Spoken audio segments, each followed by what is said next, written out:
questions, toujours demeurées sans réponse. Qui je suis?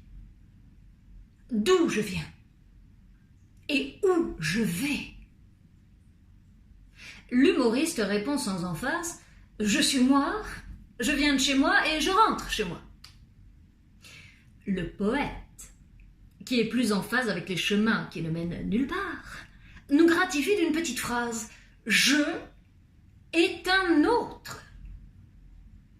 Pas besoin de consulter un apôtre pour constater que le thème de l'identité pose un véritable problème. Il jette un trouble dans les esprits. En vérité, on ne sait pas trop qui est qui. Et il faut être débile pour attacher ça à l'état civil. Ce que je suis, ce que tu es, ne figure sur aucun papier. C'est un secret réel. Et non un secret de polichinelle.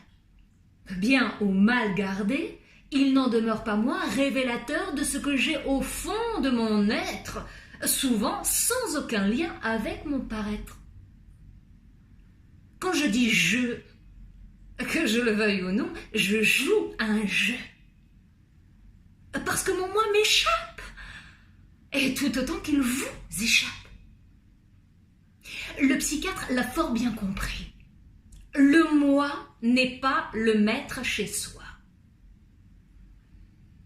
Comment voulez-vous que je vous dise qui je suis, puisque je le découvre au fur et à mesure, en même temps que vous, avec tout de même une infime petite avance qui relève de l'intime.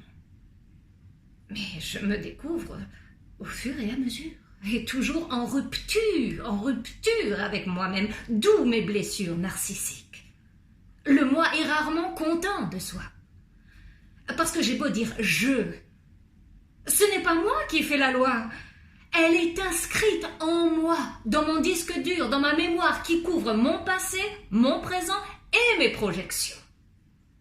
Je suis une mémoire qui ignore tout ce qu'elle a en mémoire. Ses enregistrements conscients, ses enregistrements inconscients. Quand je me regarde dans un miroir, je ne vois pas ce que j'ai dans le tiroir. Surtout lorsque ce tiroir ne s'ouvre pas ou ne veut pas s'ouvrir. Donc je me retrouve dans le noir à chercher l'interrupteur ou le compteur pour allumer. C'est là que j'entends une voix me murmurer « Pas la peine d'essayer. C'est une coupure générale. » Ouh, calme.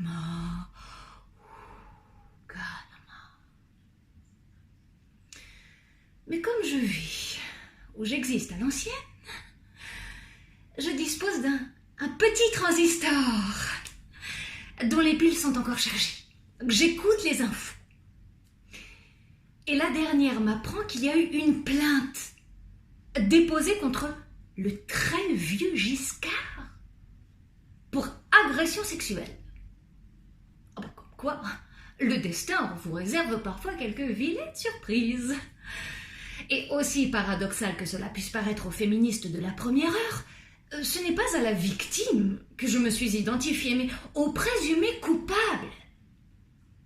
Parce qu'il pose le véritable problème de l'identité insaisissable, indiscernable et inimitable. En psychiatrie, c'est une véritable maladie. On l'appelle le trouble dissociatif de l'identité, qui est caractérisé par la présence en nous de plusieurs identités distinctes qui prennent tour à tour le contrôle sur notre tour de contrôle. En clair, il y a d'autres moi en moi qui cherchent et trouvent la lumière. Parce que je vous le répète, nul n'est maître chez soi.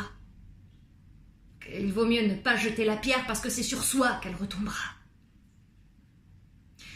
Pour Giscard, ce fut une caresse. Pour Destin, c'était une main aux fesses.